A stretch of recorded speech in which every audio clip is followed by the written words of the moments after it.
Eligió ser padre por amor y convicción. Adoptó 2 veces y construyó un hogar. Su historia rompe prejuicios. El problema no es hablar. El problema es callar. ¿Cómo manejas tu vida académica siendo padre? No, no hay mucho problema. No hubo mucho cambio. En realidad, a ver, más que académica, laboral, porque cuando yo adopto a Rodri en el año 2000, o sea, el proceso de adopción, en el caso al menos de Rodri, al ser una convocatoria pública, estar en Buenos Aires, como que llevó años, Ujú. la parte burocrática.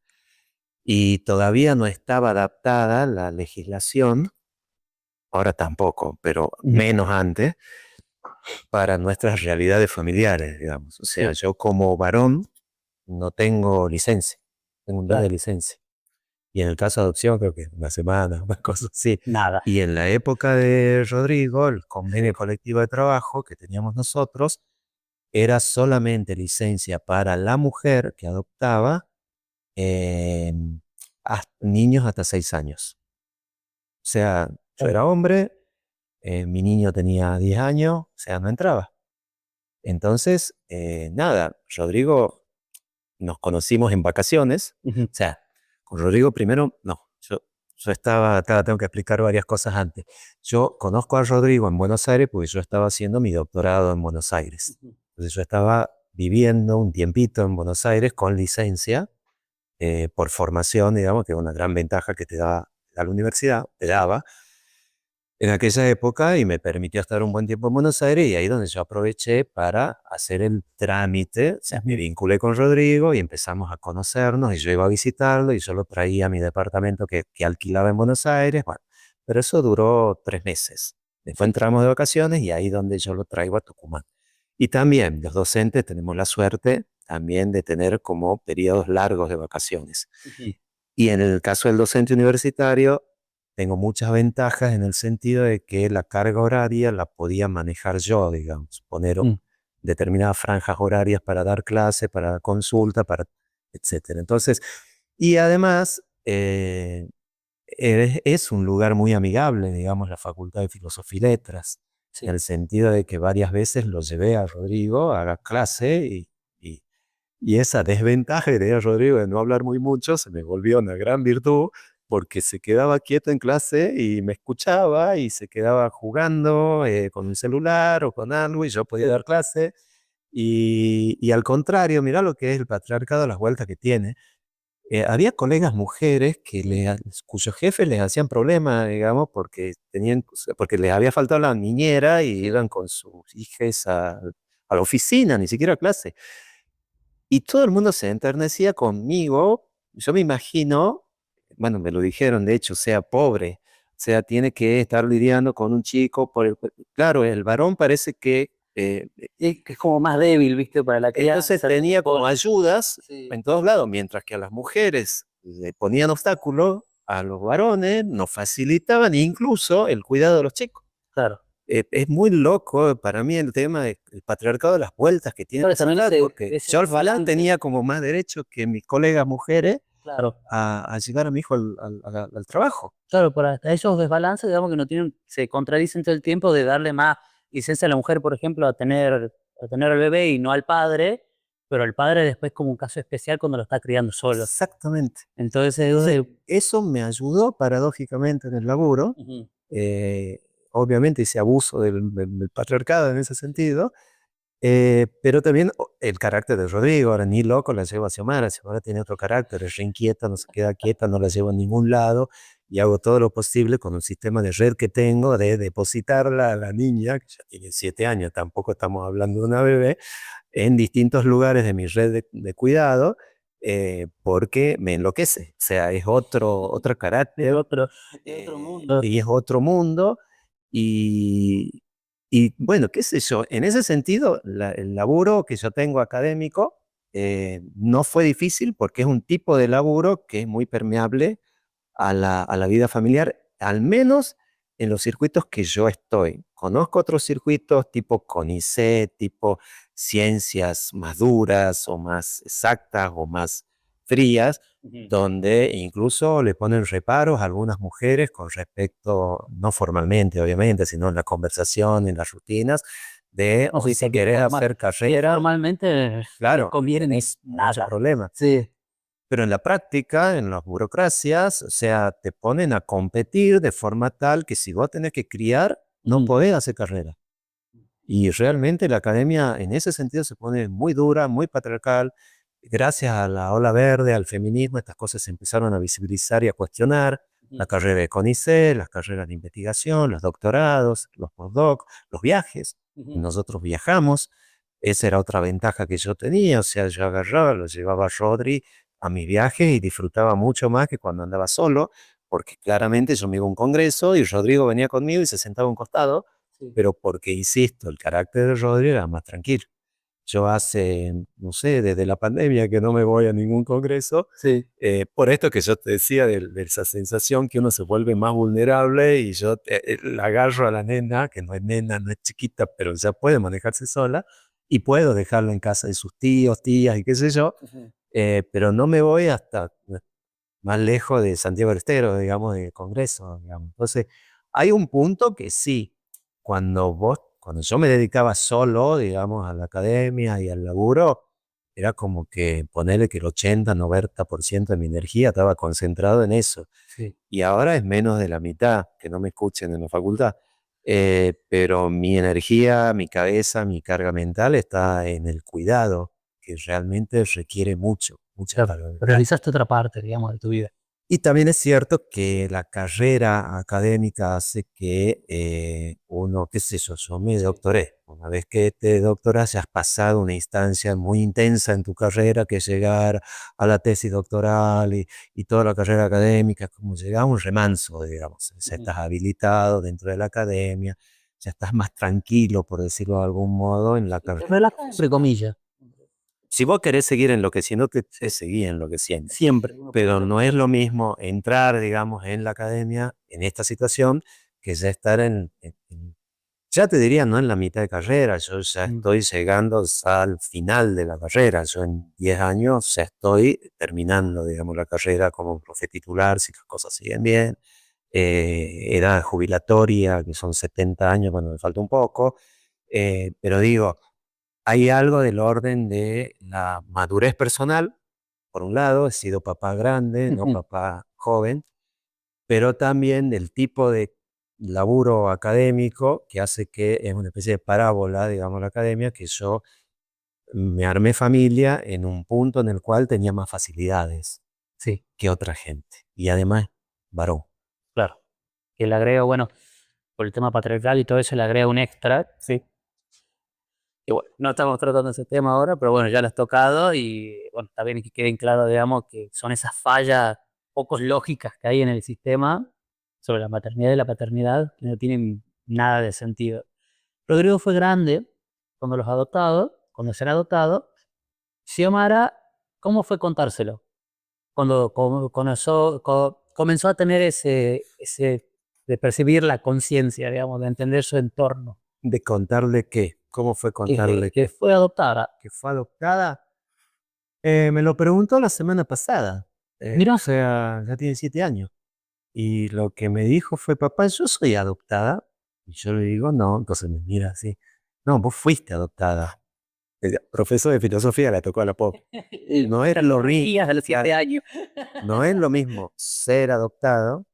Tiene toda bueno, no le dije esto, digamos, pero el sentido de la conversación era de que no hay una esencia de adopción, porque eso te marca, eso también está en la cultura, ¿no? Sí. Bastante complicado de desenmarañar porque el hijo del corazón o los hijos tuyos y los adoptados o los hijos biológicos, no, son hijos. Entonces, lo que le quería decir, creo que salió bien la conversación, pobre, está aprendiendo a lidiar conmigo también. Eh, A la sobrecarga de información. claro, y a las explicaciones, porque ya empieza a revolear los ojos como diciendo, bueno, ya sí sabes qué es lo que te quiero decir. Pero ayer me lo preguntó, estábamos volviendo de danza, haciendo danza. Y así siempre suele hacer eso, de la nada, vamos caminando de la mano y me largó la pregunta. eh, yo soy adoptada y yo le digo, no, no sos adoptada, vos fuiste adoptada. Yo te adopté cuando eras bebé, vos no te acordás, pero yo sí me acuerdo, así toda así canchera. ¿Qué te acordás? Me acuerdo de, claro, pero eso ya tenía 3 años. Bueno, cuando empieza a ir al jardín y Sí. se empieza a vincular con otros chicos y a la socialización secundaria que le llaman, o sea, no es la primaria de la familia, sino ya la escolaridad, salta, no tenés mamá, por Claro. ejemplo. Eso ya es una señal de que hay algo que no es compatible con la generalidad.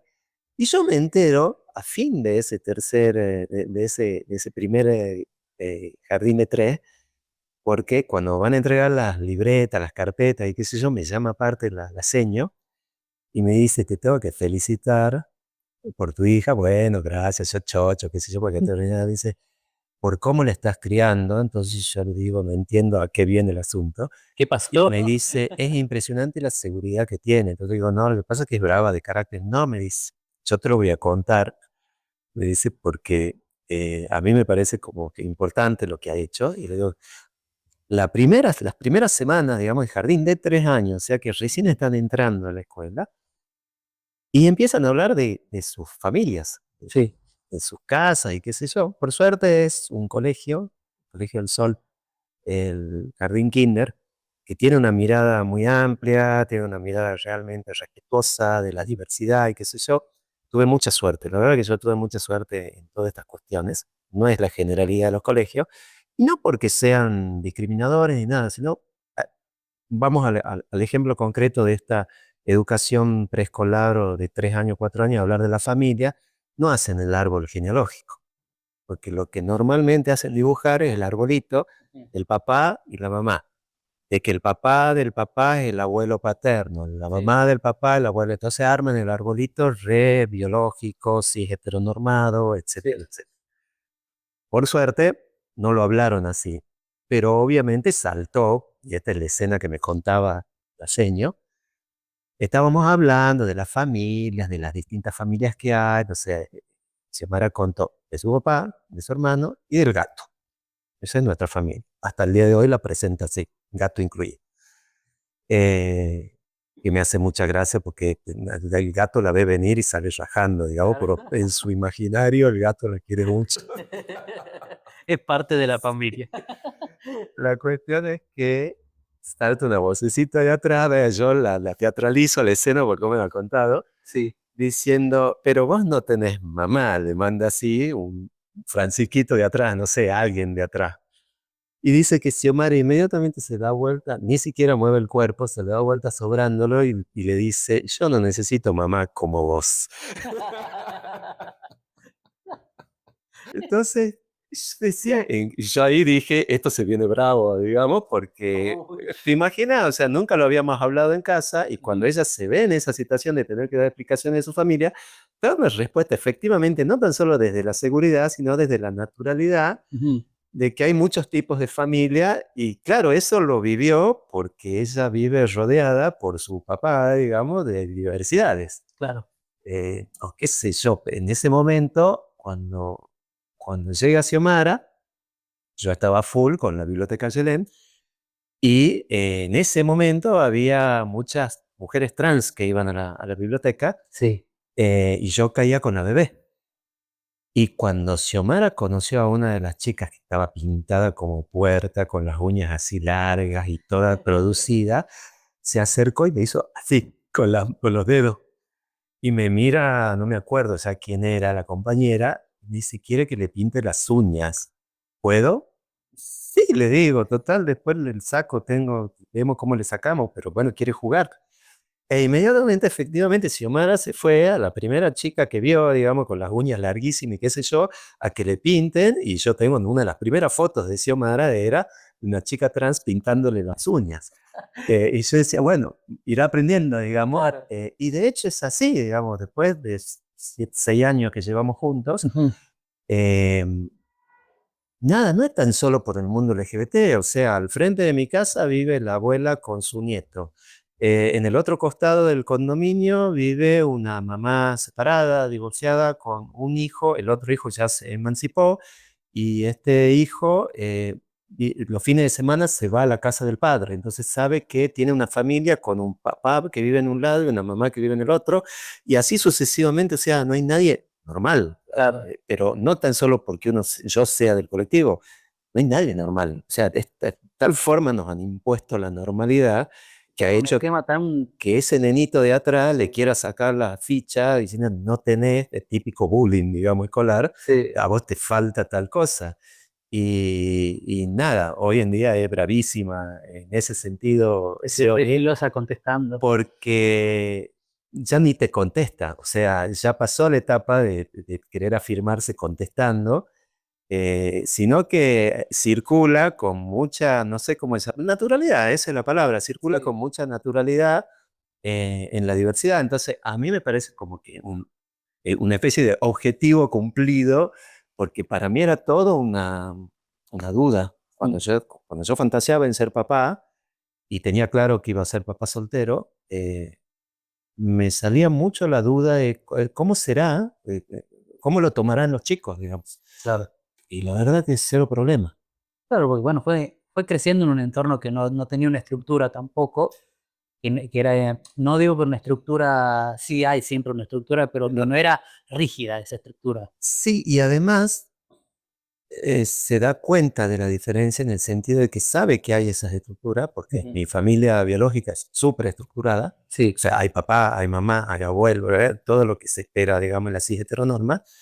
De hecho, yo personalmente tengo poco vínculo con mis hermanos, y igual tuve muy poco vínculo con mis viejos, pero no tuve problema en que mis hijos se vinculen con los tíos y se vinculen con los abuelos mientras vivieron.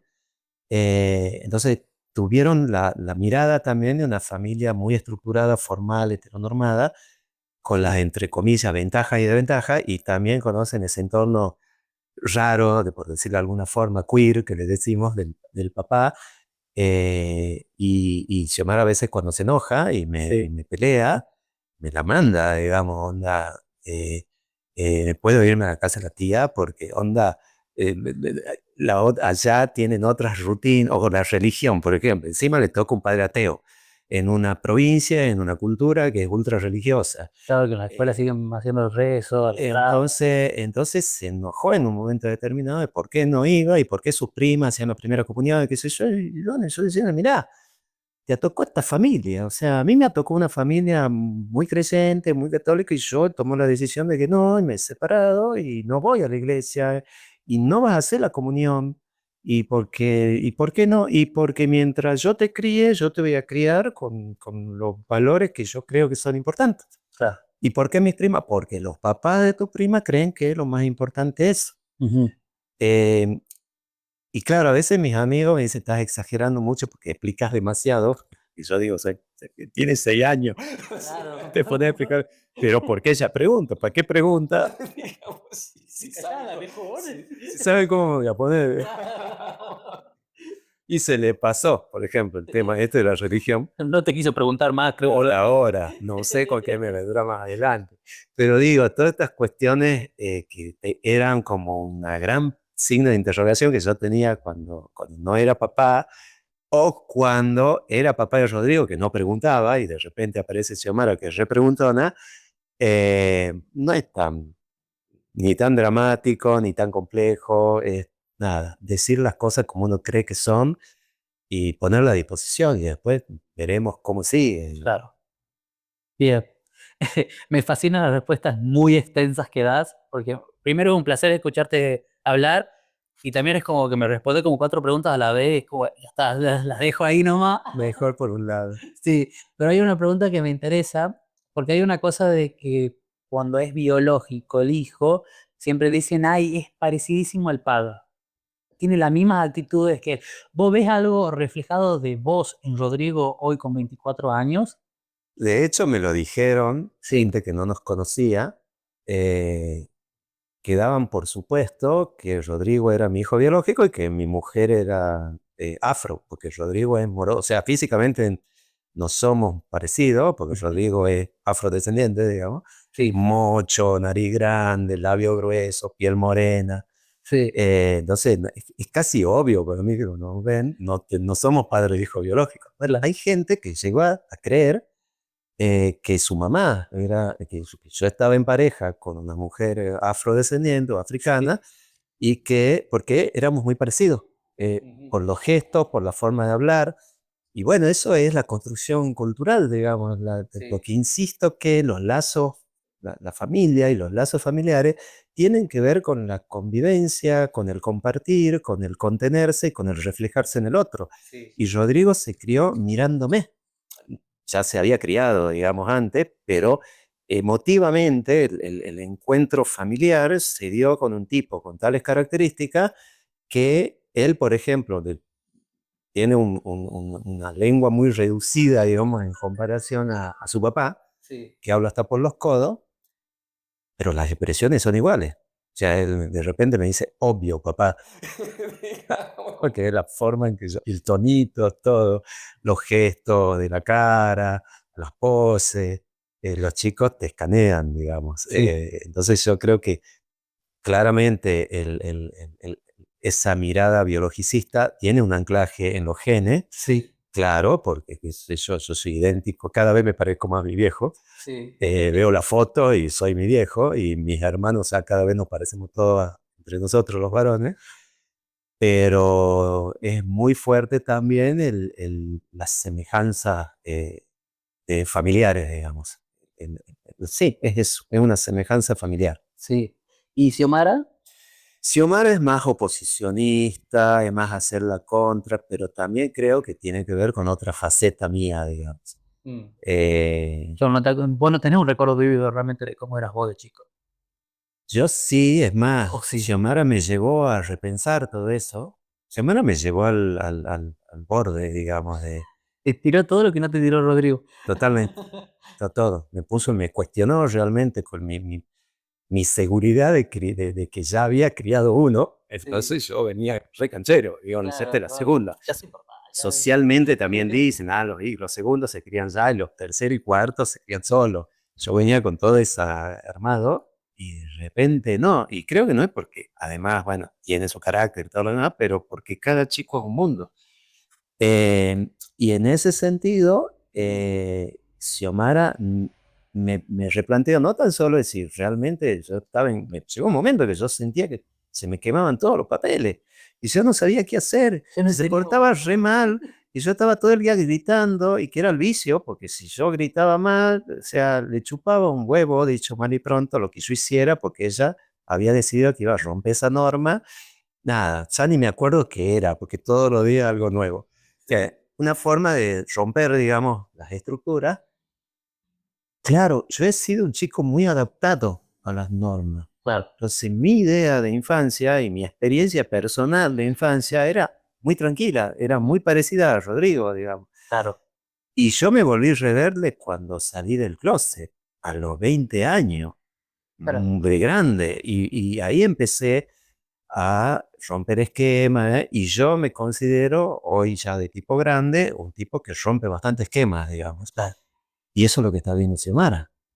Un tipo que no se adapta, digamos, a lo que ella ve en el entorno. Entonces Mm. yo ahora puedo leer de que también Xiomara está mamando otro aspecto mío, Sí, que es más rupturista, digamos, y que es otra versión, por decirlo de algún modo, medio patriarcal, digamos, porque los hijos no sí, son versiones de uno, pero que está mamando esta cosa iconoclasta que tengo sí. y que obviamente lo está llevando al extremo de contraponer, o sea, me vuelve loco, digamos. O sea, y al mismo tiempo, muy íntimamente, me da cierto placer, digamos.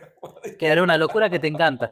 Claro, Sí. pero ojalá no fuese yo el padre, digamos, Que verlo de que afuera freno no la sabe. espera, digamos, porque Sí. si no me tengo que hacer cargo yo y sí, no te queda otra, te tenés que hacer cargo. Sos parte, Sí, totalmente. ese, como siempre digo, ese lado que uno no lo cuenta, digamos, es decir, que estás harto, que estás muy cansado y te sigue exigiendo y lo único que querés es que se vaya a dormir. Por Eh, favor, va. claro, por favor. Suficiente por hoy. Si tuvieras que dejar un mensaje para las personas que quieran adoptar, siendo de la comunidad o no, ¿qué mensaje le dejarías?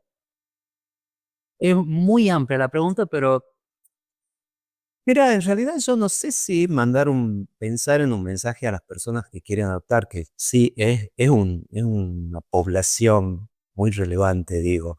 Hay mucha gente que se pregunta, y de hecho, en la medida que yo fui saliendo en medio y en redes, se me han acercado, me han buscado, sobre todo por las redes, mucha gente, ujú, casi te diría en su mayoría, que necesitaba escuchar historias, así como yo también necesité escuchar historias de paternidades gays, pero también con muchas dudas en relación a la crianza por adopción. Ujú. Y mi experiencia y mi convencimiento ideológico también es que es crianza y que es más que preguntarse por querer adoptar, es por preguntarse por querer criar. Ujú. Eh, si realmente estoy queriendo criar o no. Creo Claro. que esa es una buena pregunta a hacerse. Si realmente uno está dispuesto a enfrentar una serie de situaciones que en principio te postergan. Ujú. Porque mi experiencia es que empecé a criar y mis expectativas de persona sola, autónoma, independiente, etcétera, etcétera, se fueron al tacho. Yo dependo permanentemente de la vida de mis hijos. Eh, no es que, ay, estoy abnegadamente dedicada a mis hijos y todo ese discurso que le cargan mucho a las mujeres. Viste eso de la mala madre porque no está dedicada y porque sale de fiesta. No, me refiero a que, no sé, estoy pensando en voz alta. Em, yo primero pienso en ellos en una serie de situaciones a largo plazo Mm. que antes eran como una especie de yo estaba primero, digamos, o sea, yo proyecto mi vida y en eso me acompaña mi hijo. No, hoy en día y desde que apareció mi primer hijo, yo siempre proyecto con.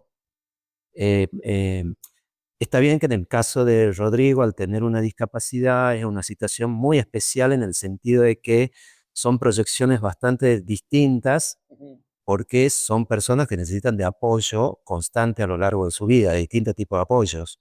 Entonces uno siempre piensa en términos de eh, dependencias a largo plazo. O sea, ¿cómo va a ser Rodrigo para vivir más adelante y qué sé yo? Pero en términos muy generales, no tiene que ver tanto con la adopción o con el deseo de adoptar, tiene que ver con el deseo de criar, de ponerse De en el sostener el laburo, tiempo, sí. de sostener en el tiempo porque tu vida cambia radicalmente. Claro. No estás solo. Esto lo decís, ya te adopté, lista. No, y además no es que, como yo siempre la amenazo a Xiomara, sobre todo, pobre, queda re mal en esta entrevista, nación. Pero es requerible. Digamos, le decía, Te hace creer. cumplís 18 y vamos a charlar. Porque se te planta, se te pelea y qué sé yo. Y encima, claro, el papá hablaba de los derechos del niño, niña, adolescente, ya está Claro, apoderada. claro. Entonces yo tengo derecho, los otros días venía muy enojada porque la maestra le había corregido cómo se hace la F, que era de una manera distinta que yo le había enseñado, y me empezó con el discurso, ella no me puede obligar a escribir como ella quiere, yo tengo derecho a escribir, no, mi amor, ella sí te puede obligar, ¿por qué? Porque es la escuela. Sí, y no me hagas tener problemas con los profes, por favor. Mientras tanto, el padre está enseñando en filosofía sobre Foucault y el sistema de dominación y qué sé yo. No, frente a tu hija, vos te que sí, es porque es y se acabó. Y ya está. Y ella tiene el discurso de que yo tengo derecho a... Es complicado. Bueno, todo este mundo, digamos, cada vez se nos vuelve más complicado a los adultos criar a los chicos. Ujú. Entonces, en ese sentido, vuelvo a la pregunta original. ¿Qué le diría? No me sale la palabra porque no es pensar ni a largo plazo ni pensar que uno se tiene que postergar. Creo que tiene que ver más con el deseo Ujú. de vivir una vida criando a alguien y acompañando a alguien en un proceso de vida. Claro. Porque no es la escuela, no es la comida, no es la vestimenta, es la vida. Ujú. Y si a uno le resulta difícil vivir la propia vida, acompañar a alguien desde chiquito a señalar, a indicar, a decir, che, es por acá y no por este otro lado, eh, hay que trabajarlo a eso. Sí. Hay que trabajarlo. En el momento de adoptar hay que trabajarlo. Y en el momento que tenés un hijo biológico también. En el momento que Obvio, vos siempre. decidís El momento que se aparece un ser vivo, hacerte cargo, sí. tenés que planteártelo. O sea, porque yo estoy, va a parecer una paradoja, pero es una paradoja, pero estoy bastante de acuerdo en que si no estás, si no te sentís capacitado para ser padre, delegues. Ujú. Porque la verdad que hacerlo de manera obligada o que un juez te obligue, el único que sale jodido de ahí es el niño o la niña. Ujú. Eh, Es complicado porque sí hay una responsabilidad legal y todo lo que vos quieras. Pero yo en este camino de la adopción me cansé de ver historias de vida de niños que realmente han sido muy dañados por adultos que no querían ser padres. No tan solo que no podían, sino que en el fondo no tenían ningún deseo Claro. de paternar, de criar, de maternar. Y los únicos jodidos o jodidas eran los pibes. Entonces, con más razón, cuando uno piensa en ser papá o mamá o en criar, creo que uno tiene que un poco también ponerse en el zapato de esos chicos, chicas que van a ser criados por uno, digamos. Entonces, no es solo el deseo, es una especie como de proyecto de vida acompañado, porque además suena muy lugar común, pero es tal cual, son hijos tuyos toda tu vida. Claro. Entonces, por más que yo la amenace a que a los 18 años vamos a volver a charlar, a la niña yo sé que, nada, tendrá 30 años, yo seré viejo, no sé, seremos muy adultos todos, pero el vínculo padre-hijo, criador-criado es un vínculo que nada, es un vínculo muy particular que, que, que es toda la vida, digamos, no Sí. es que cambia después. Muchos dicen, cuando llegas a viejo se invierte la cosa. No, yo tuve la suerte de cuidar a mis viejos, no permanentemente, pero de colaborar con mis hermanos en el cuidado de mis viejos muy viejitos, o sea, de 90 años, que efectivamente el deterioro físico hace que se vuelvan niños, pero estás cuidando a tu papá y a tu mamá, no estás criando un niño. O No. sea, y por eso digo que tomar la decisión de criar es un proyecto de vida. Ujú. Perfecto. Bueno, esas son las preguntitas, Fabián. Bueno, Espero que te hayas sentido cómodo. re cómodo. Por ahí espero que vos te hayas sentido cómodo. No, me encanta que la gente se explaye cuando respondas y que de 10.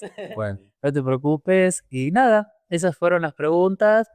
Muchas gracias por compartir este espacio y nada, nos estamos viendo. Besitos. Adiós. Hay historias que nos abrazan sin esfuerzo. Esta es una de ellas. Porque a veces la forma más valiente de amar es hacerlo como uno cree, no como esperan los demás. Gracias por acompañarnos.